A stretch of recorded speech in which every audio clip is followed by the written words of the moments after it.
Thanks so much, Kelly. And I just want to echo, it really is an honor to be in a room of such high leverage, high intelligence, and passionate leaders.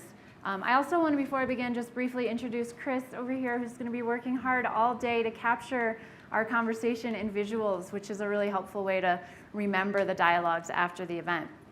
So what I'm charged with is to try to cover a topic that I've been studying for 15 years in less than 30 minutes. So at your tables, if the diatribe staff could hand out the slides. So you'll notice that I'm going to break the rules of slides here, and my slides have too much detail, and that's actually intentional so you can have them as a resource afterwards. I might blow by some things in the speaking, and so just know that you have those as a visual resource to follow along as well.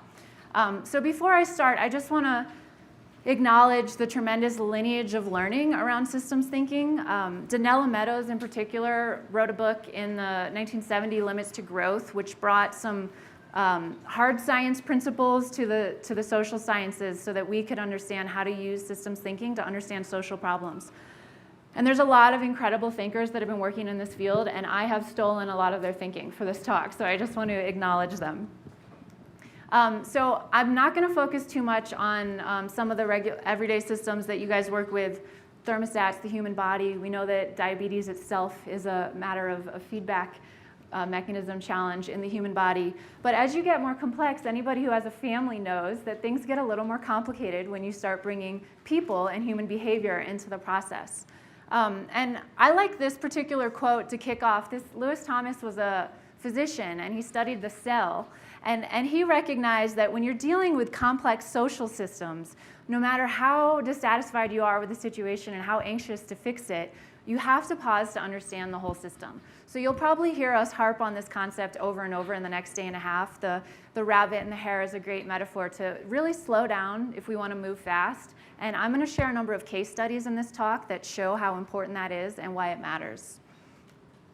So some basic concepts just to get us oriented. And I know for some of you this is review, and for some of it may be brand new.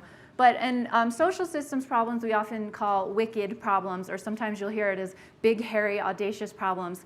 And that's because they're multidimensional. There's a lot of different stakeholders who might even have different understanding of facts and a sense of multiple causes, multiple solutions, multiple symptoms, often a very large economic burden of any action to make changes in the system, so there's big economic implications, and that they're very interconnected. So some classic examples: climate change is a wicked problem, food justice, affordable housing, education access, and of course diabetes, which is why we're taking the time to really understand systems theory to bring to our work here today. So one important concept, sometimes I get asked, well, what is the diabetes system? Well, when you're thinking about systems, everything is nested and interconnected. So here's one example of some interconnected systems that relate with diabetes. You'll have poverty, food access, and affordable health care. And at the nexus of that, diabetes is one symptom of those different systems, each of which also have other factors that they're interconnected with.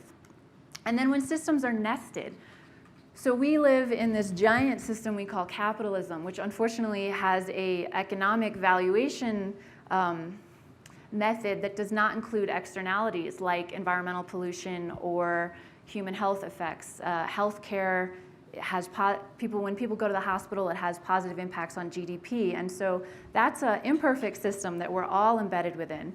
And within that, we have businesses who have profit motives within that system, who then have incentives to continue to sell products, for example, that might not be for our best health, such as sugary soda drinks, and that also in turn contributes to diabetes. So this is just one example of how thinking in systems can help you understand the nested and wicked nature of these problems. So before I get further, just some basic definitions of the terms I'm going to use. If any of you have dug into this literature, you'll notice there's often variations on these terms. But we're just going to talk about systems thinking as this understanding of reality that emphasizes the relationship between parts rather than focusing on the specific parts. We're going to focus a lot on the patterns underneath events, and we'll learn a lot more about that in the next few days. When we talk about systems change, we're talking about action that's intended to address the root causes rather than the symptoms of these systems problems, such as diabetes. And when we talk about systems leadership, we're simply referring to the ability of people to integrate systems understanding into intentional action to change the system. And I'm going to talk a lot more about systems leadership before I'm done. So what is different about systems thinking versus conventional thinking? This is one of those busy slides, so I'm just going to speak in metaphors. So conventional thinking, our Western paradigm is largely influenced by traditional science models of engineering, and even when it comes to things like social systems. Some of the earlier organizational behavior models had an engineering mindset. The idea was, how can we get humans to be as efficient as possible? But of course, anybody who's studied any human behavior recognizes that we don't work like cars. But in a conventional thinking, problems and solutions are clearly connected. The problems are caused by obvious traceable things. Quick fixes are possible. You go to get your car worked on and it's, okay, we can align your brakes and you can optimize the parts separately and you can work on different things at the same time, and that doesn't necessarily impact each other. You can get your brakes done and your air filter changed and your tires aligned all at the same time, and those things aren't going to affect each other. When you're dealing with wicked problems and systems, it's more like being a gardener with multiple gardeners all working on the same plot of land, and you walk out one day to your garden and your plants are yellow. And you don't know exactly why. It could have to do with sunlight, it could have to do with water, it could have to do with a lack of a certain nutrient in the soil. And sometimes you as the gardener have been involved in the creation of that problem. Maybe you accidentally overwatered the plants. Quick fixes might not help. Classic example with this gardening metaphor, maybe you apply a certain pesticide because you come out one day and there's aphids on your plants, but that pesticide might kill a different insect that was beneficial for some of your other plants, so now you have a new problem. So in systems problem, I often think about whack-a-mole at Chuck E. Cheese, and you whack one mole and all of a sudden there's another mole, and we call that unintended consequences, and that's a really important core idea of systems thinking that we're going to dig into a bit more over the next few days. And again, when we're taking a systems perspective, it's not about the separate parts, it's what's the relationship between sunlight and water and soil nutrients and the health of the plant. And it doesn't make sense to really think about any of those without consideration of the others. So to ground this a little bit in reality, I'm going to share some case studies. And if any of you did the cruise through the pre-readings, I'm just going to briefly reference them in some super high-level points, but of course there's a lot more detail if you want to go back into those readings. But one of them was this, a summary of a book, which came out in 2015, Systems Thinking for Social Change by David Stroh. And this is an excellent resource for anybody interested in applying this thinking to social problems. And one of the points that Stroh makes is that systems are perfectly designed to achieve the results that they're getting right now. And why that's so important is because often when we focus on change, we don't actually stop to think about what are the benefits of things not changing. There are payoffs to different players of the system staying the same. There's a good case for the status quo, and if you don't understand the case for the status quo and just focus on the case for change, it's actually going to be a lot harder to change behavior. And once you do understand that case for the status quo, then you can start negotiating. Then you can find win-wins. Then you can invite people to act in their highest intention, even if there's just automatic behaviors and often unconscious mindsets that are having us act in ways that aren't creating the results we want. So in this book, Stroh offers a really specific case on urban homelessness in Michigan. And in this study, there was a county that recognized they had a homelessness problem, and they brought a bunch of stakeholders together to try to work on it. And the stakeholders couldn't get along, and they couldn't seem to make the change happen, and they didn't make the problem any better. So they realized that they weren't succeeding, and they brought in a systems analyst to help them. And they recognized that one of the biggest challenges they were having is there were competing mental models that weren't often explicit that different stakeholders were holding that were getting in the way of the espoused goal of ending homelessness. And once they realized this, they were able to make some adjustments, and they were able to actually decrease homelessness by 14% in a recession when job loss went up 34% and evictions went up 7%. They were still able to get this outcome. So to understand exactly how this happened, I want to introduce another systems tool that we call the Iceberg metaphor or model.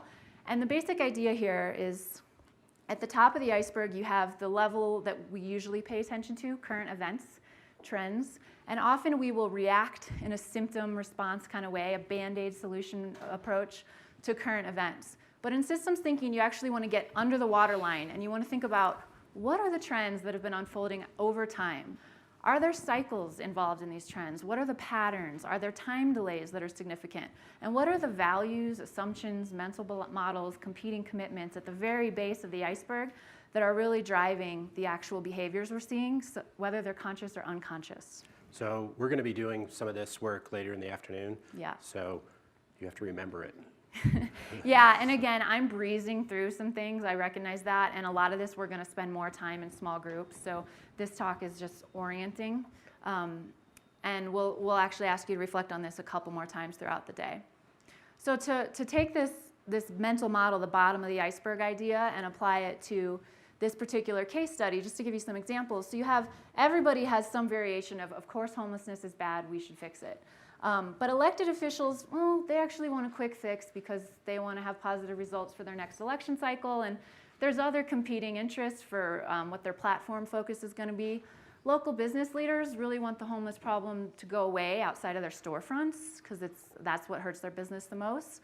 Even the homeless shelter director, they actually have an incentive to fill beds, so they have an incentive to stay with the quick fix approach. The funders need short-term results to show the board. The citizens would like the homelessness problem to go away, and again, like the elected officials, there's other issues that are of interest to them. And even a homeless person, if you've looked at some qualitative research on this, that there's often a fear of, even though there's a desire to have permanent housing, there's a social need being met by the community amongst homeless people, and it can be scary to leave your community and to try to go back into the real world. So even the people on the streets actually have some mixed beliefs around ending their own homelessness. So I want to show a really simple systems diagram here. And this, so the temporary shelters in this case study, this is the quick fix. And it's helpful in the short term, but it can make things worse. And the real solution has a time delay, and hence the negative incentives to work on the real solution that I covered in the last slide. And then the underlying mental models, again, the service providers, they want a solution now. The elected officials don't want to wait for the long and expensive solution. And then what happens is everybody's interest in the quick fix, it reduces the visibility of the problem, which reduces pressure to work on real change. And again, then the public says, well, this isn't an issue anymore, we don't need to work on it. So this is a case of the Band-Aid solution actually having a negative effect on the deeper ending of the homelessness problem. Looking at the other side here on the funding side, again, you actually have incentives for the short-term quick fixes, and the time and effort required to collaborate, which is something we're going to talk about here today, can be hard to mobilize attention around amongst the nonprofits who are competing for funding. So when you put all these things together, you have, this is a small example of a systems map, but just this simple recognition of this cycle helped them adjust their approach and get the results I shared earlier.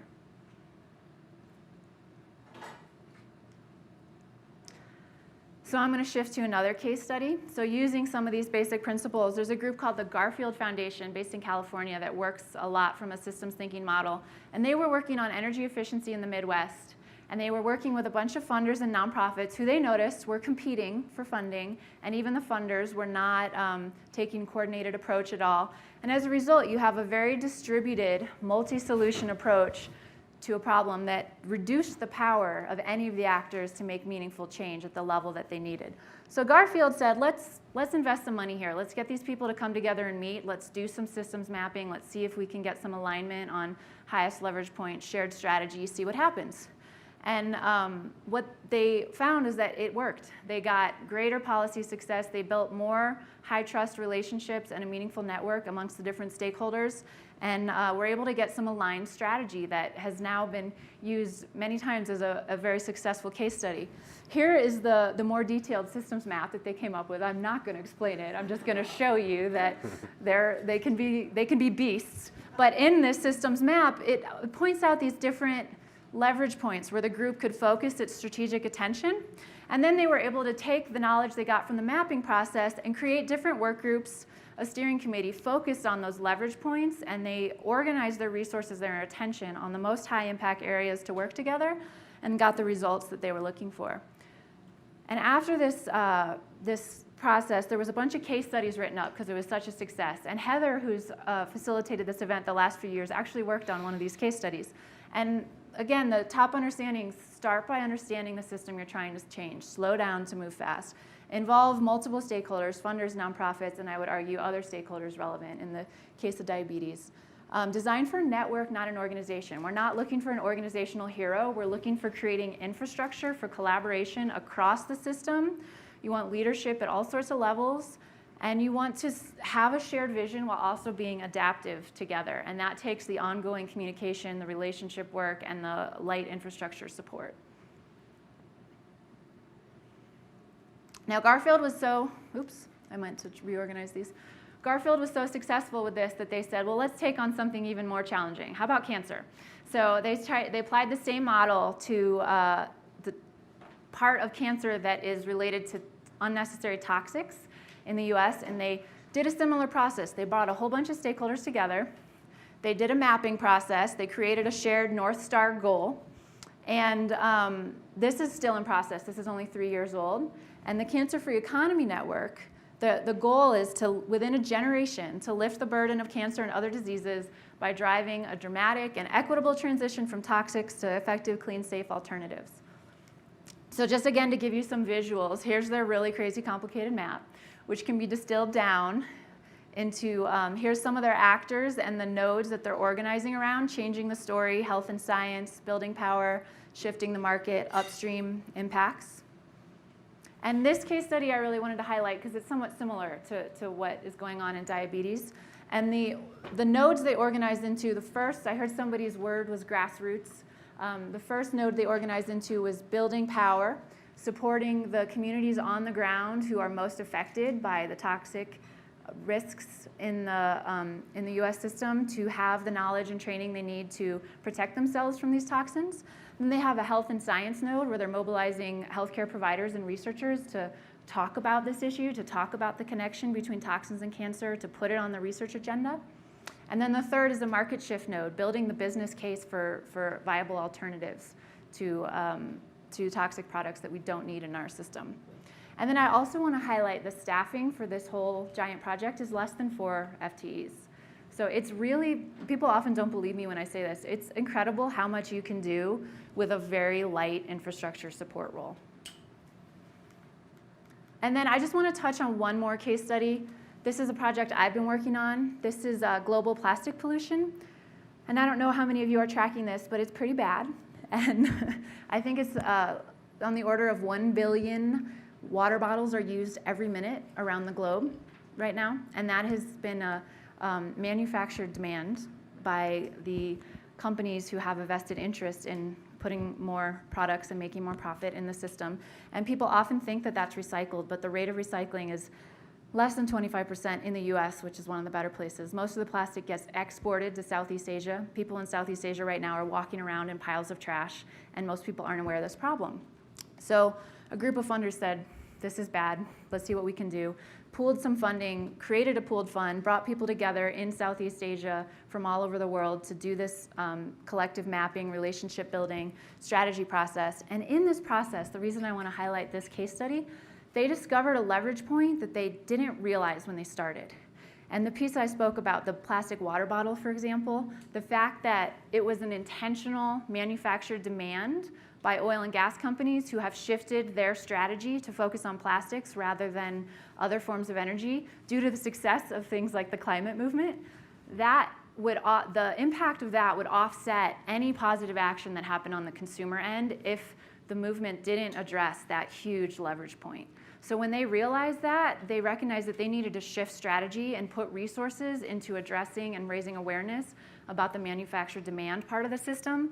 Otherwise, other efforts would not be effective. So I appreciate that as an example of how important the pausing to understand the system can be. And that's the growth paradox systems archetype, which we'll learn about later, but just an example of how these dynamics keep showing up all over the place, and that's just one of them. Yeah. It's a classic systems problem. So I know I'm going really fast here, but Beyond case studies, so now coming back to you guys as leaders in the diabetes space, what does it really mean to be a systems leader? Some of you may already hold this orientation. For some of you, it might be brand new. So I just want to talk a little bit about that. Doug Balfour at Geneva Global, which is a group that works with this topic a lot, talks about systems leaders as a central gear or catalytic force that creates momentum among other actors in the system. I sometimes think it's a catalyst role. It's a facilitator role in a lot of ways because you are working on creating shared understanding and being a diplomat and finding shared interests where there are a lot of competing interests and looking for those underlying bottom of the iceberg mental models where we can all align and where we can focus action and attention. And a big part of it is also fostering these capacities in others who might not have this orientation. I think of systems leadership as a paradigm shift, and it's I get a little evangelical about it because I really think it's essential for the kind of work that a lot of the groups I work with who are trying to do major global social and environmental change efforts, it's foundational. And as Peter Senge says, that another piece is you're cultivating the conditions for collective wisdom to emerge. And one of the key parts of systemic leadership is no individual, no matter how brilliant, is going to have the solutions. And so being able to have the skill of cultivating collective intelligence is a key part of it. And then I also just want to make the point that there's many forms, right? So not everybody's going to be Kelly Close bringing people together at a meeting like this. Some people are going to help with the funding side of things. Some people are going to lead specific projects. Some people are just going to evangelize the approach and tell people to read a Peter Senge article. Some people are going to be information disseminators and digital strategists. There's lots of different ways to enact the role of being a systems thinker. And I also want to name that the leadership comes not just from the front of the room. There's a lot of quiet behind the scenes, side-by-side forms of systems leadership that might not get all the credit, but is super essential. And there's another pre-reading we did on cross-sector leadership, which is essentially the same idea. And the big thing I want to point out here is that in this article, they acknowledge, and when I first started talking with Kelly about this, she said, oh my gosh, how do you deal with overwhelm? As I was explaining all this, and she's thinking about all the work she's got to do. And by the end of working with Kelly, she actually seemed to believe that this would make her life easier in the end.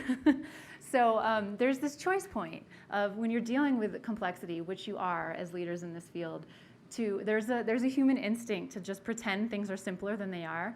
But the other option is to step into the complexity and to recognize that it's a developmental process, and developing the skills, and it truly is, it takes a committed practice. Sometimes I think of it like you guys are all Olympic track stars, and we're asking you to be an Olympic soccer team.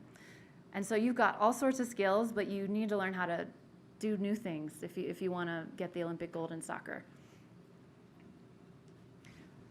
Another pre-reading, Senge, again, one of the things I appreciate about his perspective is he really emphasizes this part about looking within, and part of the role of being a systems leader is you're also looking at your own role in creating the system, which is an uncomfortable thing to do. And there's some specific courageous questions that go along with that. And those are questions like, how have we been unable to solve this problem despite our best efforts? How might we actually be partly responsible? What are the payoffs to us? What might we actually have to give up for the whole to succeed, to reach that goal we really want? Again, thinking about the homelessness case study and that important but subtle and uncomfortable to acknowledge distinction between the nice sounding goal and what your own competing commitments may be. And again, the whack-a-mole, what are the unintended consequences of some of the things we've tried in the past and some of the ideas we've got on the table right now? And being willing to ask those hard questions and recognize, oh, this might seem like a good idea, but when I take the systemic view, maybe it's not the most high impact project we should focus our attention on.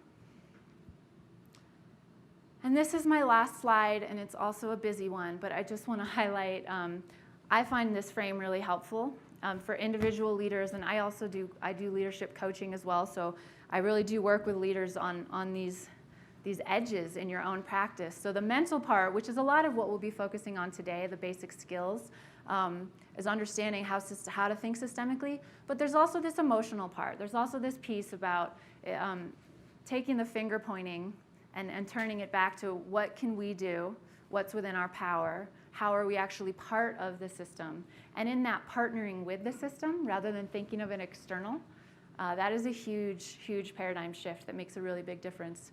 And another related piece that I want to bring up is, and I sort of see this as connected, the spiritual, I don't know if that feels like the right word to you, but the ability to articulate vision is a somewhat spiritual quality of leadership. And relatedly, at the physical level, and I work with leaders on this one a lot, because most people who are successful leaders in their own fields got there in part because of their intelligence and skills and capacity as individuals. And part of the ask here is to let that go a little bit and to trust in a deeper kind of knowing. And that can be uncomfortable for anyone, myself included, who has, succeeded in life due to my brain. But to actually relax into the body, to relax into the collective body and the collective wisdom, and trust in the mystery of emergence and collective intelligence. Einstein says you can't solve a problem from the same consciousness that created it. So part of what we're really doing here is discovering a new consciousness, a new way of thinking together here that has a deeper wisdom that we need to address these problems. And so I'm going to close there for now. See if there's any burning clarifying questions. And then the next step, we're going to have you guys have an opportunity to take all this that just washed over you and reflect on it together and do some integration. Are there any burning questions or confusions? Yeah. One of the concepts that you mentioned across multiple case studies is the short term versus the long term. What insights have you found to change that thinking? The question is, how can you help shift from short-term to long-term thinking? My most honest answer is that I really do believe that if I could have a magic wand and change the world, I feel like if we could change our quarterly return system in our economic system, that might be the single most impactful thing we could do to affect it. And you actually do find that private companies are often able to innovate in these ways more than public companies for that reason. So I'll just say that up front is something I have noticed. But it also, again, that short-term versus long-term thinking is a developmental skill. And in my coaching work, I recently took a course on adult development and learned that it's literally a developmental skill. The ability to do long-term thinking and stick with it is a more sophisticated leadership skill. So it's one of those things that practice and continuing to cultivate your own capacity as a leader to hold the complexity and the uncertainty required to do long-term thinking makes a big difference. There's another piece, which is that if you're understanding the whole system, you get more acquainted with the total costs and the total benefits associated with the whole system. If you have a very small perspective, it's hard to convince a society or a funder or government to sort of commit to address it because, well, that's just this issue. If you see how it all ties together and you see that this is a key leverage point and you see the enormous benefits to society and the enormous costs to society, can you make that case meaningfully? And I don't know how you do it without a good model that shows how these things map together. Now you have a narrative, you have a story to make the case. Yeah. Just psychologically, one reason people discount the future is because they feel uncertain about it. They don't understand it. They don't understand the whole system or the impact of what they're doing. And you see this in individuals as well. When you grow up in an uncertain and abused childhood, you become very short-term oriented. So to the extent you can quantify the benefits and the costs and trade them off, this is economics as well as psychology, you'll be more likely to think long-term. Yeah.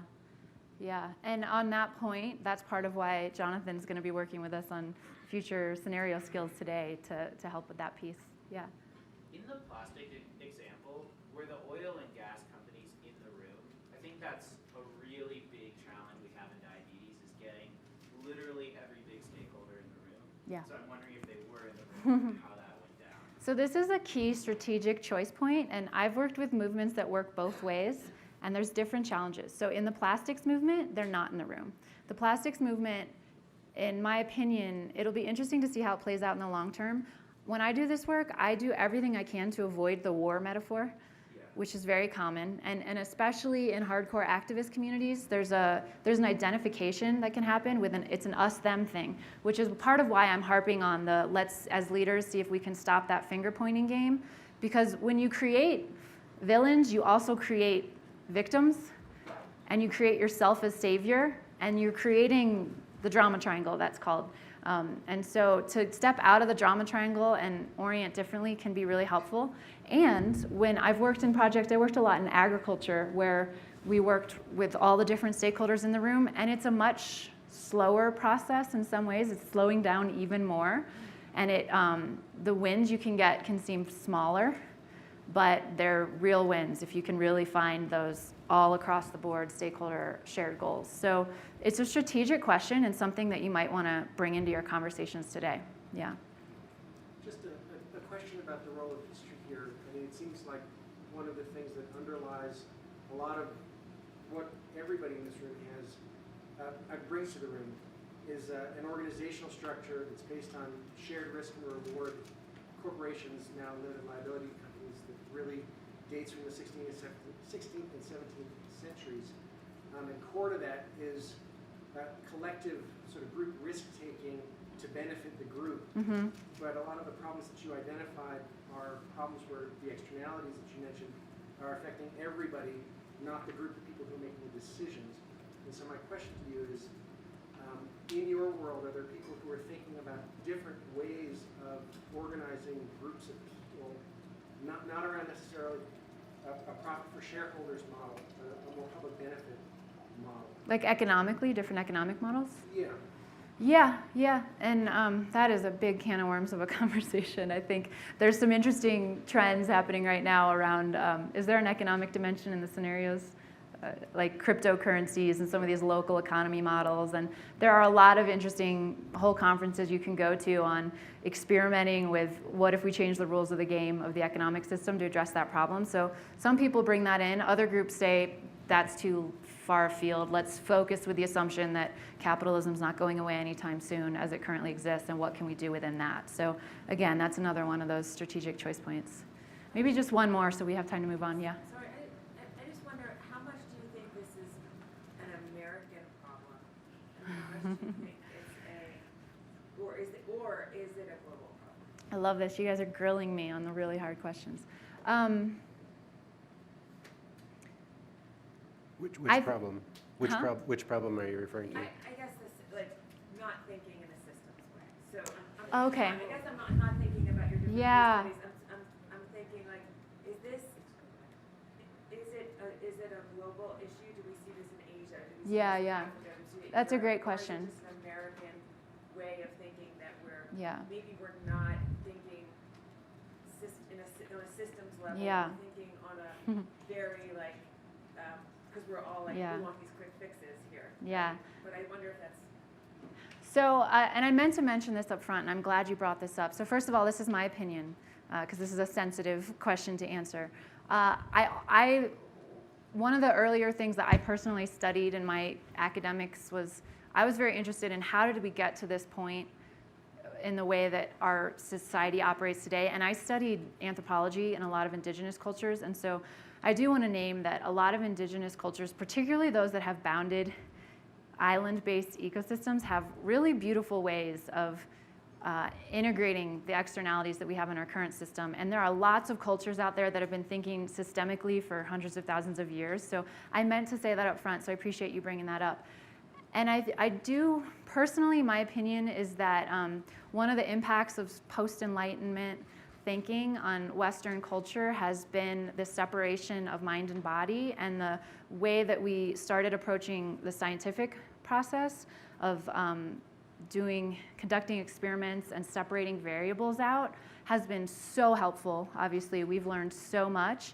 And ask any neuroscientist studying the brain, there are limits to that approach. And when you're working with really complex systems, we need different methodologies. So I think that it depends on the academic background of people more than exactly where they're from. I have found that thinking is a little more sophisticated on average in Europe than in the US, that people who have backgrounds in ecology or certain kinds of biology have been exposed to this sort of thinking more than people maybe with a traditional engineering background. I know that's a blanket statement, so I don't want to speak that for everybody.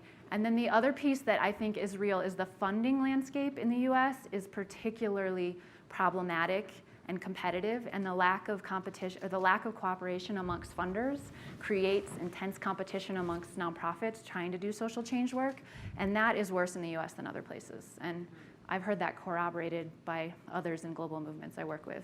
But And there is more philanthropy in the US. yeah, and there's also an attitude in the US of, and again, I'm on edgy territory here speaking this, but I think there is a common mindset of just make money however you make it within the system and then give it back, which is not itself a systemic approach. Because if we actually looked at systemically and how we're making money and how we're distributing money up front, and we looked at these externalities problems more honestly, and I know we have regulation to address it, which is also imperfect, we might be able to come up with more elegant solutions. So I think we've just got a lot of partially effective, partially dysfunctional systems in play that create the situation we're in. Okay, I'm going to pause there to give you guys some time to explore at your tables.